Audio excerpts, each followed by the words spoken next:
Des myriades de débris flottent dans l'espace à diverses altitudes. Depuis le début de la conquête spatiale en 1957, on recense plus de 4900 lancements et plus de 200 explosions en orbite.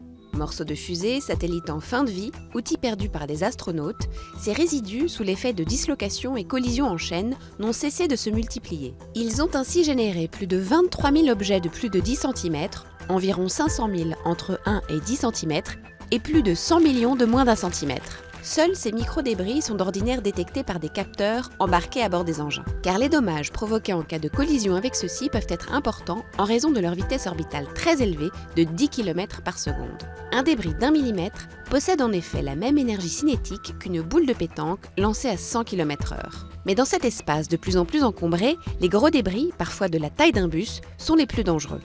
Catalogués et suivis depuis le sol par des radars et télescopes, ils flottent pour la plupart sur des orbites basses utilisées par la Station spatiale internationale, qui a changé d'orbite plus de 10 fois pour éviter des accrochages, et par des centaines de satellites d'observation de la Terre ou de télécommunications. Les services rendus par ceux-ci sont aujourd'hui menacés: Internet, téléphonie, transactions financières, guidage.